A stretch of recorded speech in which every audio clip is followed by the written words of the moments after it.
नमस्कार, मैं हूं दीपक और आप देख रहे हैं डीएसके टॉक्स। तो फाइनली आफ्टर अ लॉन्ग वाला इंतजार सलमान खान लेकर के आ गए इस सीजन का उनका अब तक का बेस्ट वाला वीकेंड का वार, जिसमें कि उन्होंने भर भर के किए हैं करारे प्रहार ऑन तान्या मित्तल जैसी सदी की सबसे गर्दुल्ली महालीचड़ महामक्कार महा झूठी लड़की, जो कि क्लेम करती है कि वो स्पिरिचुअल इन्फ्लुएंसर है, कभी झूठ नहीं बोलती है, लेकिन कैसे मुंह में राम और बगल में छुरी लेकर के ये चलती है और स्पिरिचुअल लड़की होने का ढोंग करती है। और इस ढोंगी लड़की के ढोंग या फिर इसके झूठ की या फिर इसके नकली संस्कार की जो फैक्ट्री थी, उस पर सलमान खान ने बुलडोजर चला दिया है दमदार तरीके से। वैसे देखा जाए तो सलमान खान से पहले इस ढोंगी लड़की के ढोंग की फैक्ट्री के ऊपर पिछले वीक मृदुल तिवारी ने अपना बुलडोजर चलाया था, लेकिन कहीं ना कहीं सलमान खान को लगा ओ माय गॉड, ये काम तो मुझे करना था, ये काम मृदुल ने कैसे कर लिया। तो सलमान खान ने उस वीकेंड का वार में मृदुल को गलत डिक्लेयर कर दिया था और चने के झाड़ पर चढ़ा दिया था इस गर्दुल्ली लड़की को। और फिर आपने देखा कि कैसे ये लड़की जो है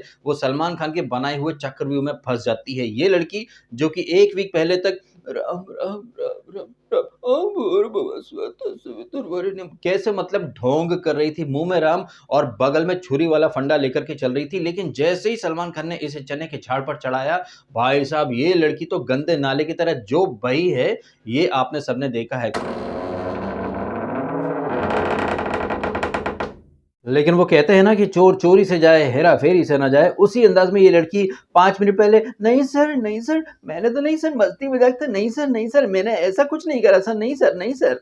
लेकिन 5 मिनट के बाद ही यही लड़की जो है वो सलमान खान के साथ भी वही गेम खेलना शुरू कर देती है, जो कि ये अक्सर इसके नीलम के साथ, कुनिका के साथ, अमाल के साथ खेलती फिरती है। लेकिन सलमान खान लेकिन कल रात के एपिसोड में सलमान खान ने एक बार फिर से साबित कर दिया कि जब तक वो चीजों को लेट गो करने वाले मूड में रहते हैं ना, वो चीजों को इग्नोर कर देते हैं, लेट गो कर देते हैं। लेकिन यही सलमान खान जब चीजों को सीरियसली ले लेते हैं और अच्छी होस्टिंग करने वाले अपने विंटेज मोड में आ जाते हैं, तो फिर आपको सलमान खान से बेहतर कहीं कोई दूसरा होस्ट देखने को मिलता ही नहीं है। जिस तरह से ये तान्या मित्तल ने सलमान खान को कहीं ना कहीं बेवकूफ बनाने की कोशिश करी, 5 मिनट पहले नकार रही थी, 5 मिनट बाद अलग ही महानता कार्ड कि हाँ सर मैं एक्सेप्ट करती हूँ सर, मैंने किया था, बट सर मैं उससे माफी मांगना चाहती हूँ। लेकिन शायद ये लड़की भूल चुकी थी कि सामने नीलम गुलमटी गर्दुल्ली चाय वाली नहीं है, सामने अमाल मलिक भी नहीं है जिसे कि आराम से मैनिपुलेट कर सकती है। सामने खड़ा है सलमान खान, और सलमान खान ने एक सेकंड भी नहीं लगाया तान्या मित्तल के नैरेटिव को पंक्चर करने में। कितने जबरदस्त तरीके से सलमान खान ने यहाँ पर तान्या मित्तल के हर एक झूठे नैरेटिव को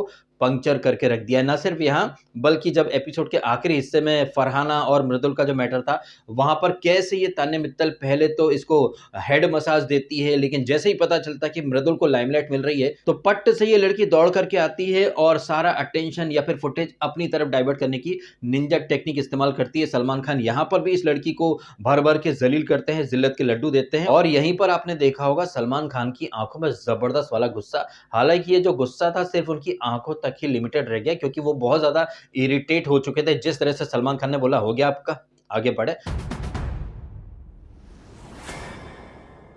एक सेकंड के लिए मुझे लगा था कि सलमान खान अपना वही विंटेज मोड ऑन करने वाले हैं जो कि उन्होंने जुबेर के सामने ऑन करा था, या फिर स्वामी ओम के सामने, या फिर आप वो बिग बॉस 10 वाली वो जग्गा जिसे कि सलमान खान ने कंबल कुटाई करके बाहर फेंक दिया था। मुझे लगा था कि सलमान खान यहाँ पर वही वाला मोड ऑन कर लेंगे, लेकिन उन्होंने तान्या मित्तल को इतनी तवज्जो दी ही नहीं। वो तान्या से सीधा फरहाना के ऊपर आ गए थे।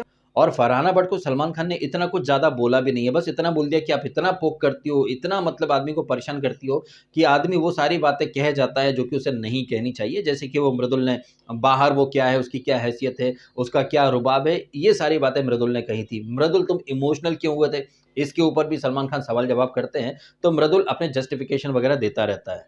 अच्छा, सलमान खान को यहाँ पर मृदुल का इमोशनल होना दिख गया, सारे घर वालों ने स्वच्छता अभियान चलाया, ये सब दिख गया, तान्या वहां पर फुटेज लेने आई थी, ये भी दिख गया। लेकिन अमाल मलिक की नीली पट्टियां जो कि तब तक गायब थी जब तक कि मृदुल ने उन पट्टियों का मेंशन नहीं करा। तब तक अमाल पिंक टी शर्ट में था, लेकिन जैसे ही नीली पट्टियों का मेंशन करा, अमाल की नीली पट्टियां सडनली दिखने लग गई, और यही नीली पट्टियां लगा करके अमाल ने टास्क भी परफॉर्म करी थी। तो ये जो पट्टियां थी अमाल मलिक के शरीर पर, क्या ये पट्टियां रियल थी या फिर हाथी के दांतों की तरह खाने की और दिखाने की और वाली पट्टियां थी, इस बारे में बात करनी थी। लेकिन सलमान खान ने इस पर्टिकुलर मैटर में अमाल को सिरे से इग्नोर करके पूरा जो ध्यान है वो सिर्फ मृदुल के ऊपर ही बनाए रखा था।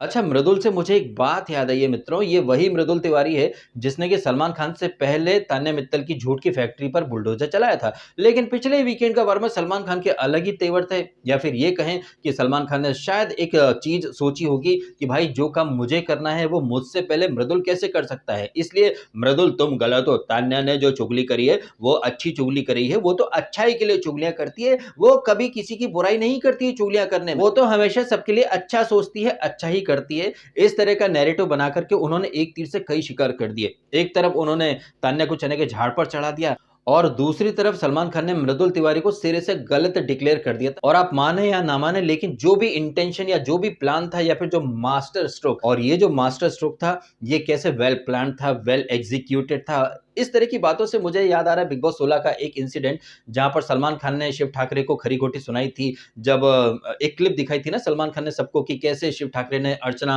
गौतम को पोक करने के लिए प्लानिंग करी, फिर सलमान खान आए वीकेंड का वार में, well planned, well executed master stroke. हालांकि हम सबने देखा था कि शिव ठाकरे वहां पर बिल्कुल गलत नहीं था, लेकिन कहीं ना कहीं सलमान खान का इरादा ये था कि भैया जो काम मुझे करना है वो काम कंटेस्टेंट कैसे कर सकते हैं। और एग्जैक्टली यही वाला फंडा आपने इस वाले सीजन में भी देखा है। इनफैक्ट लास्ट वीकेंड का वार में ही देखा है, सलमान खान के गुर्दे छिल गए थे कि भाई साहब मृदुल तू वो काम कैसे कर सकता है जो एक्चुअली में मुझे करना है। तो तेरा जो बुलडोजर है उसे गैरेज में बंद कर दे, ताला मार दे, और उस गैरेज की चाबी जो है, बुलडोजर की चाबी जो है वो मुझे दे दे, क्योंकि बुलडोजर मैं लेकर के आऊंगा अगले सप्ताह।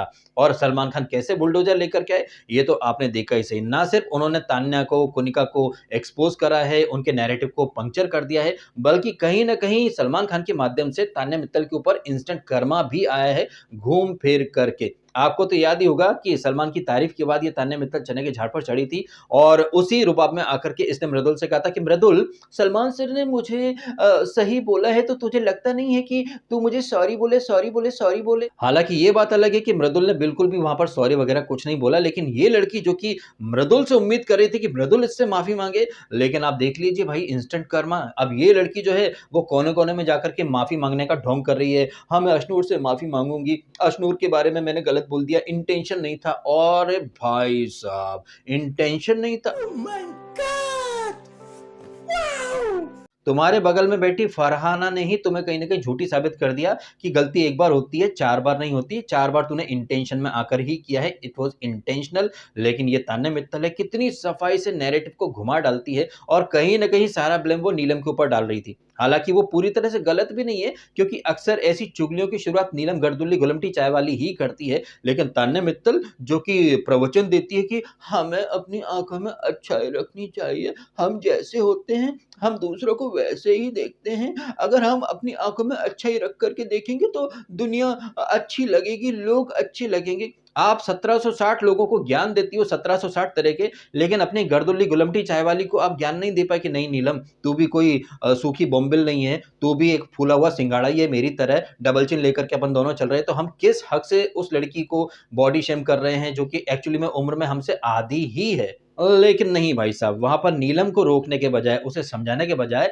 ये मोहतरमा तो खुद ही गंदी नाले में कूद पड़ती हैं, अलोंग विद कुनिका। कुनिका को भी साथ लेकर के आ जाती हैं। और ये कुनिका जो कि दूसरों को सब कुछ बोल सकती हैं, लेकिन भाई साहब ये खुद को ऐसे पोर्ट्रे करती है कि नहीं, मैंने कुछ नहीं बोला, मैंने कुछ नहीं बोला, मैंने कुछ नहीं बोला। सलमान खान ने हालांकि यहाँ पर कुनिका को आईना दिखाने की कोशिश करी, लेकिन एक टाइम के बाद सलमान ने भी सरेंडर कर दिया कि मोहतरमा आप तो हमेशा डिनाइल मोड में रहती हो, तो भैया आप ऐसी ही रहो, आपने जो करा नहीं करा आप बाहर जाकर के देख लेना, क्योंकि आपको समझाना मतलब भैंस के आगे बीन बजाने वाला सीन है। और ये कुनिका मैडम जो कि वीकेंड का वार में बड़ी महान बनती हैं, जिसकी वजह से कहीं ना कहीं अभिषेक को खरी खोटी सुनने को मिल गई कि तुमने एज शेमिंग कर दी है, तुम दादी बोलते हो, आंटी बोलते हो। हालांकि अपने डिफेंस में अभिषेक बजाज कई तरह के पॉइंट रखने की कोशिश करता कि सर ये खुद ही ऐसी हरकतें करती हैं, मैं क्या करूं, और ये उम्र में बड़ी हैं तो गाली गलौज कर नहीं सकता हूं, तो मैंने आंटी जी, दादी जी ऐसा कुछ बोल दिया।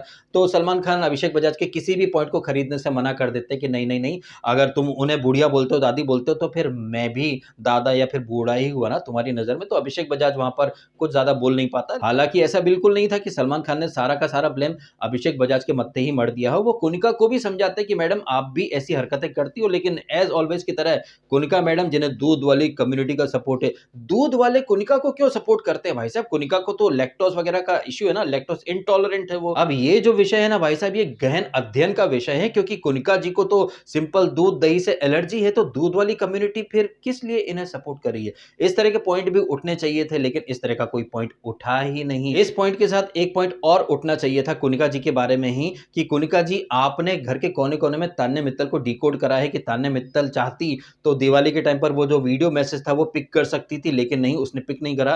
तो एक तरफ आप तान्या मित्तल को डिकोड कर रहे हो, एक्सपोज कर रहे हो, लेकिन अब आप खुद ही तान्या मित्तल के साथ बैठ करके दूसरों की बॉडी शेमिंग कर रहे हो, उनको कहीं न कहीं खरी-खोटी सुना रहे हो, लोगों का कैरेक्टर असैसिनेट कर रहे हो। जिस तरह से वो जी के बैठा हुआ है मालती के साथ, तो ये कुनिका मैडम ही तो हैं। वो देखो, वो जी के बैठा है मालती के साथ, आकांक्षा देख रही हो ना? किस तरह से लोगों का घर तोड़ने की आप कोशिश कर रही हो। इस तरह के पॉइंट भी यहाँ पर पिक किए जा सकते थे, क्योंकि यहाँ पर कुनिका जी का दोगलापन भर-भर के निकल रहा था। कुनिका जी को तब बहुत दिक्कत होती है जब मालती और जी के बैठते हैं, लेकिन इसी कुनिका की जो चेली है, यानी कि तान्या मित्तल, जो कि अमाल के साथ बैठती है उसी पोज में, उसी पोजीशन में, लेकिन तब कुनिका मैडम को कुछ भी नहीं दिखता है। दूसरे के ऊपर ये तलवार लेकर के निकल जाते हैं, लेकिन जब खुद की बारी आती है तो 1760 तरह से एक्सक्यूजेस देते हैं कि हम भूल गए, हम भूल गए, हम भूल गए, हम भूल गए। सर मैंने बोला नहीं, मुझे याद नहीं आ रहा है। ये भूलने की बीमारी भाई साहब किसी एक को नहीं है, सबको है। थ्रू आउट द वीक जिसके मुंह में जो आएगा वो बकवास करेगा, लेकिन वीकेंड आते से ही कब, कहां, कैसे, मैंने नहीं,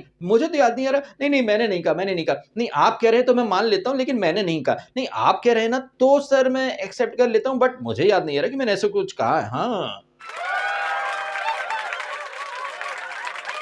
वैसे भूलने से ना मुझे एक बहुत ही इंपॉर्टेंट बात याद आई है कि प्लीज वीडियो को लाइक करना मत भूलना, वीडियो को अच्छे से लाइक करना, दबा के लाइक करना, और चैनल को सब्सक्राइब भी करना अगर आप कर सके तो। अब वापस से एपिसोड पर आ जाते हैं। तो इस एपिसोड में तान्या और कुनिका के जो नकली संस्कार है, झूठ की जो फैक्ट्री है, उसे तो डिमोलिश किया ही सलमान खान ने। सलमान खान ने यहाँ पर एक ऐसा मुद्दा जो कि ऑलरेडी खत्म हो चुका था, जिसे यहाँ पर दोबारा से पुनर्जीवित करने की कहीं कोई जरूरत थी नहीं, लेकिन सलमान खान जो कि एक मिशन पर है कि कुछ भी हो जाए, हमें अभिषेक बजाज की कंबल कुटाई करनी है, तो एक ऐसा मुद्दा जो कि ऑलरेडी खत्म हो चुका था, उस मुद्दे को वापस से उठाते हैं कि अभिषेक और अश्नूर, तुम ऐसी क्या खुसुर फुसुर कर रहे थे, पूरा नेशन वांट्स टू नो कि तुम ऐसे क्या बात कर रहे थे। अब ऐसा है कि सलमान खान इस मामले में बहुत ज्यादा इंटरेस्ट ले रहे थे कि भाई अभिषेक और अश्नूर बगैर माइक के क्या खुसुर फुसुर कर रहे थे, लेकिन असेंबली रूम के अंदर भी ऐसा ही माजरा देखने को मिला था। जब अमाल और ये कुनिका खुसुर फुसुर कर रहे थे, तब क्या बिग बॉस की मां की आंख सो रही थी? तब तो कोई अनाउंसमेंट नहीं हुई। ऐसा कौन सा रॉकेट बनाने का फॉर्मूला आप लोग डिस्कस कर रहे थे जो आप ओपनली डिस्कस नहीं कर सकते थे?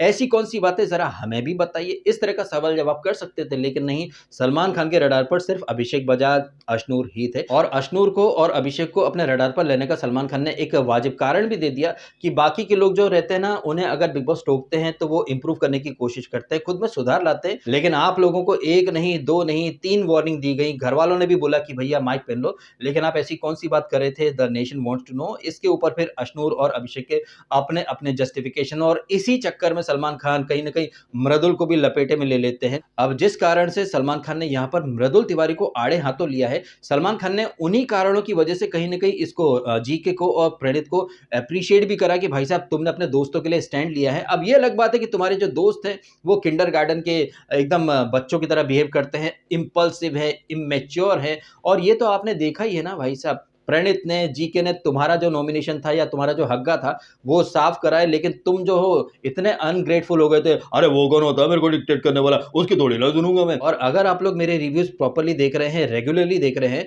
तो आपको अच्छे से याद होगा जिस एपिसोड में ये घटना घटित हुई थी, उस एपिसोड का जब मैं रिव्यू लेकर के आया था, तब भी मैंने यही कहा था कि यहाँ पर अभिषेक बजाज गलत है, क्योंकि जीके ने, मृदुल ने या प्रणीत ने तुम्हारे लिए स्टैंड लिया है, तो थोड़ा सा ना अपना एटीट्यूड साइड में रख दो, ईगो साइड में रख दो, थोड़े से पोलाइट हो जाओ, वही अंदाज लेकर के आ जाओ जब आप कैप्टन बने थे, क्लीन शेव करके आए थे, हाथ जोड़ करके प्यार मोहब्बत से सारी चीजों को हैंडल करा था। आपको यहाँ पर भी वही तेवर इस्तेमाल करना था, जहां पर सुई से काम चल जाए वहां पर तलवार या तोप की जरूरत नहीं पड़ती है। लेकिन अभिषेक बजाज का तो एक ही वंडा है, माई वे या हाईवे। इस चक्कर में अभिषेक बजाज बार बार खरी खोटी सुन रहा है, लेकिन ना अभिषेक बजाज समझ पा रहा है, ना ही बाहर उसके फैंस समझ पा रहे हैं। हर एक चीज में अभिषेक बजाज को कहीं ना कहीं वो जस्टिफाई करने की कोशिश करते हैं, जबकि उस पर्टिकुलर पॉइंट पर जबकि उस पर्टिकुलर पॉइंट पर अभिषेक बजाज को सपोर्ट करने की कहीं से कहीं तक कोई ज़रूरत नहीं थी, क्योंकि अभिषेक बजाज बेहद गलत ट्रैक पर जा रहा था। इनफैक्ट अगर आपको याद हो ना, तो वहाँ पर अभिषेक के साथ में अशनूर भी बैठी थी, लेकिन अशनूर में इतनी अकल है कि भैया कैसे सिचुएशन को हैंडल करना है, आप हर जगह तोप या तलवार लेकर के नहीं चल सकते। तो अशनूर अपनी तरफ से बेस्ट दे रही थी,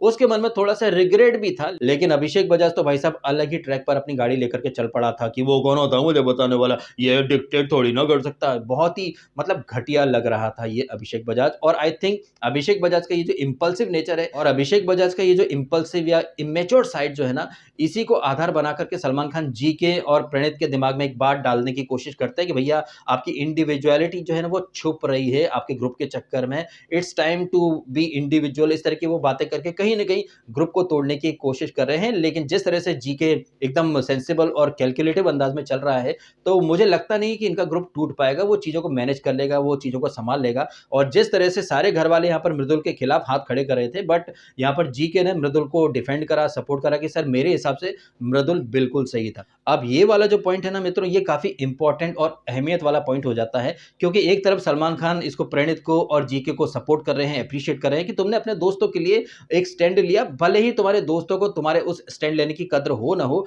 लेकिन यही सलमान खान जो है वो मृदुल को आड़े हाथों ले रहे हैं कि भाई साहब तुमने बहुत ही सेफ खेल लिया है, अगर कल को तुम जीत भी गए तो ये सीजन तुम्हारे लिए याद नहीं किया जाएगा। कुछ भी इस तरह की बातें करके सलमान खान ने कहीं न कहीं एक तीर से कई सारे शिकार करने की कोशिश करी है। पहले तो वो कहीं न कहीं मृदुल को गिल्ट ट्रिप पर भेजना चाह रहे थे कि तुम कप्तान थे भाई साहब, तुम पंच परमेश्वर हो, तुम्हें सारे घर का सोचना चाहिए था, लेकिन तुम सिर्फ़ अपने ही दोस्तों का सोचते रहे और किसी और के पाप गिनाने से तुम्हारे पाप कम नहीं हो जाते। वाह, वाह, वाह, वाह!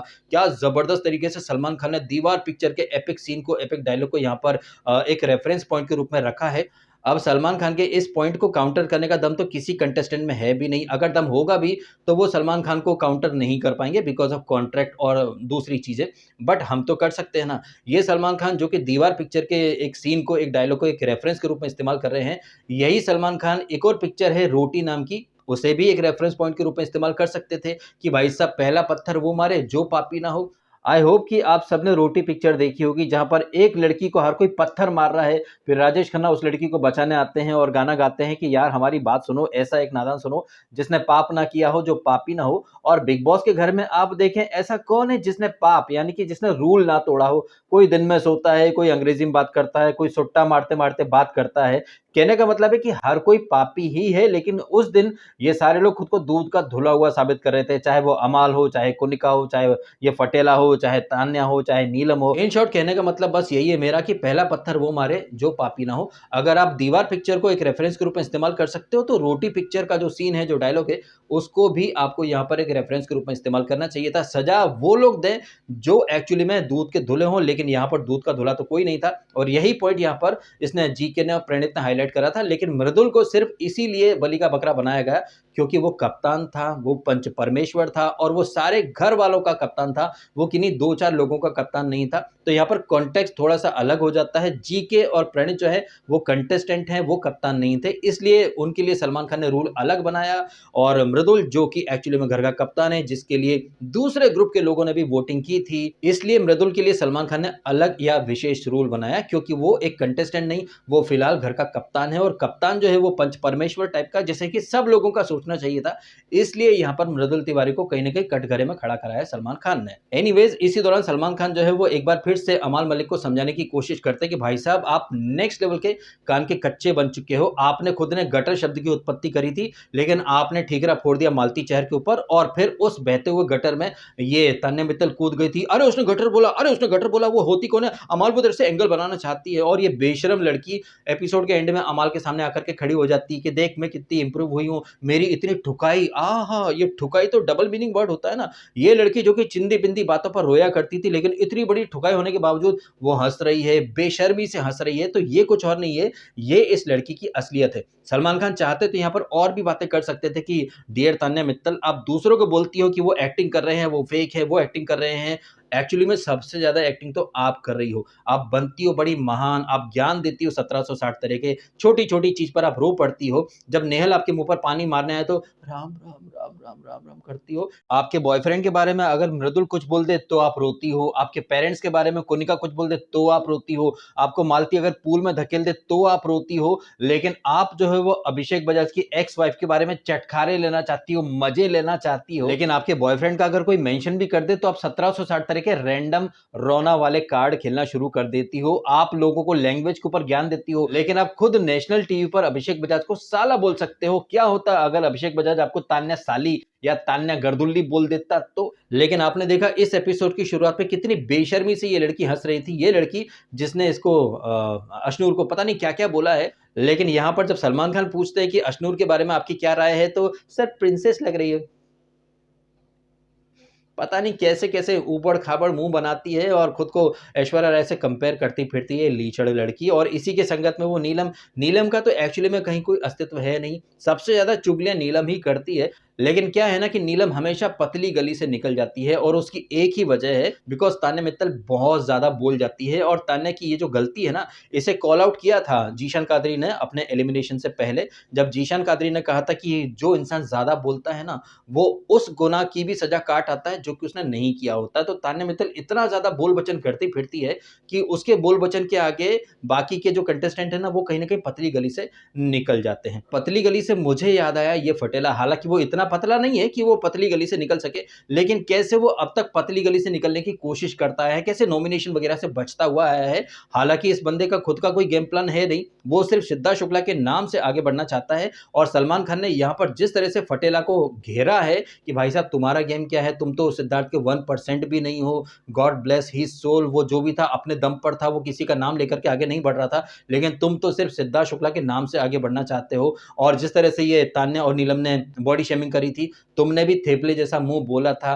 क्या होता अगर नीलम या फिर तान्या के लिए ऐसा कोई बोलता तो तुम्हारा क्या रिएक्शन होता? इस तरह की बातें या फिर इस तरह के पॉइंट रख करके सलमान खान ने नेशनल टीवी पर फटेले का जो ढोल है उसे बुरी तरह से फाड़ करके रख दिया है। और एक कहीं न कहीं एक मैसेज दे दिया है कि ये जो बंदा है इसका खुद का कोई गेम प्लान नहीं है। बहन की सिफ़ारिश से ये शो में आया है और वोट चाहिए इसे सिद्धार्थ शुक्ला के फैन्स से। कहने का मतलब है कि इस बंदे का खुद का ना कोई अस्तित्व है, ना ही कोई पर्सनैलिटी है। और ये बंदा इतना बड़ा लीचड़ है, इतना बेशर्म है कि इसे वोट चाहिए भाई सिद्धार्थ शुक्ला के नाम से। तो यहाँ पर ये जो फर्जीवाड़ा फैला रहा है ये फटेला, इसको भी कहीं न कहीं धरी-धार पर ले ही लिया सलमान खान ने। और सलमान खान ने अमाल को भी इशारा किया है कि भैया तुम तान्या की बातें मत सुनो, क्योंकि वो तुम्हें राजू-काजू की कहानी सुना करके बहलाने-फुसलाने की कोशिश कर रही है। ये तमाम बातें होती रहती हैं। बीच में थोड़ी देर के लिए वो फरहाना को भी रडार पर लेते हैं कि आप तो इतनी घटिया हो भाई साहब, पूछो ही मत। जिसके बाद में फरहाना बोलती है अपना चुड़ैलपंथी वाला थोबड़ा लेकर के कि मैं क्या करूँ? मैं तो कुछ बोलती भी हूँ तो पकड़ी जाती हूँ, मैं क्या अरे भाई साहब, आपके बोलने पर पाबंदी नहीं है। आप उतना ही बोलो ना जितना ज़रूरी हो, लेकिन आप तो कोने-कोने में जाकर के झगड़ा करने की कोशिश करती हो, पर्सनल जाती हो, खुन्नस निकालती हो। इस तरह की बातें आपको नहीं करनी चाहिए। आप वहाँ पर बोलो ना जहाँ पर बोलना ज़रूरी हो, लेकिन जहाँ पर आपके बोलने की कहीं कोई आवश्यकता ही नहीं है, जहाँ पर झगड़ा करने की आवश्यकता नहीं है, आप वहाँ पर भी जा रही हो झगड़ा करने के इंटेंशन से, तो आपकी इस आदत को कॉल आउट किया गया है। और इसी दौरान आपने एक चीज़ देखी होगी कि ये फरहाना भट्ट और ये तान्या मित्तल, ख़ास तौर पर ये तान्या मित्तल जो कि जीके के व्यक्तित्व या फिर पर्सनैलिटी के बारे में 1760 ज्ञान दे रही थी ना, मुझे बहुत अच्छा लगा देखकर कि सलमान खान ने कमोबेश वही सारी बातें कही हैं जो कि अपने रिव्यू में मैं भी आपके सामने बोल चुका हूँ ना कि ये तान्या मित्तल जो कि लोगों को बोलती है कि छोटी-छोटी चीज़ों में इंसान का व्यक्तित्व नज़र आता है। सलमान खान ने कितना अच्छे तरीके से धमेड़ा है ना कि मैडम, आप दूसरों को ज्ञान देती हो, आपकी छोटी-छोटी बातों में आपकी भी पर्सनैलिटी दिख रही है। आप तो बड़ी संस्कारी हो, बड़ी कुलीन घराने की हो, लेकिन आप ऐसी ओछी बातें कर कैसे लेती हो बड़ी बेशर्मी से? और यही लड़की जो कि कुनिका और नीलम के साथ मिलकर के जीके की पर्सनैलिटी या फिर व्यक्तित्व के ऊपर कटाक्ष कर रही थी, यही लड़की जो है वो इस एपिसोड के आखिरी हिस्से में जीके से इंस्पिरेशन लेने की कोशिश करती है। जब जीके इस सीज़न का आई थिंक बेस्ट डायलॉग बोल जाते हैं कि मुझे कम दिखना परवड़ेगा, चलेगा, लेकिन मैं सही दिखना पसंद करूँगा। आहा! भाई साहब, ये लाइन तो एक एपिक लाइन बन चुकी है। और इसी लाइन को कहीं न कहीं दूर बैठी तान्या मित्तल सुन लेती है। भाई इसके कान कितने ज़बरदस्त है ना, कोने-कोने में क्या बातें हो रही हैं। ये वैम्पायर है भाई साहब, ये चुड़ैल है। क्योंकि ये जो शक्ति होती है ना भाई साहब, ये शक्ति पिशाचों में होती है जो कि दूर बैठे हुए ना कदमों कदमों की आहट सुन लेते हैं या फिर किसी का ब्लड दूर बैठे सूंघ लेते हैं। और कमोबेश ऐसी फितरतें, ऐसी हरकतें ये तान्या मित्तल के अंदर भी, जो कि दूर बैठी है दूसरे कोने में, लेकिन वो गौरव के मुंह से निकली बात को सुन लेती है कि क्या हम भी जीके की तरह कम दिखे लेकिन सही दिखे, इस पद्धति को अपना लें क्या। वाह वाह वाह! 1-2 दिन पहले आप उस इंसान के व्यक्तित्व को कहीं न कहीं मॉक कर रही थी, ट्रोल कर रही थी, अब आप उसी इंसान के व्यक्तित्व से इंस्पिरेशन ले रही हो। दैट मीन्स आपका खुद का कुछ भी नहीं है। आप एक नंबर की फ्रॉड और ढोंगी लड़की हो, जो कि झूठे संस्कार की पीपड़ी बजा रही थी। और मुझे ये देख कर के वाक़ई में बहुत अच्छा लगा कि फाइनली सलमान खान अपना बुलडोज़र लेकर के आए, और ये लड़की जो कि खुद को स्पिरिचुअल बोलती है, जबकि हकीकत में कितनी बड़ी फ्रॉड है, ढोंगी है, और इसके झूठ के नकली संस्कारों की फैक्ट्री पर सलमान खान ने जो प्रहार करा है बुलडोज़र लाकर के, काबिल-ए-तारीफ़ है, दिल गदगद हो गया। इस बारे में जो भी हैं आपके ओपिनियंस कमेंट के माध्यम से शेयर अवश्य कीजिएगा। वीडियो अच्छा लगा है तो लाइक ज़रूर कीजिएगा और कीजिएगा चैनल को सब्सक्राइब यदि आपने नहीं किया है तो। मिलते हैं आपसे अगले वीडियो में। फिलहाल आपने समय निकाला, वीडियो देखा, आपका बहुत-बहुत धन्यवाद। Thank you so much.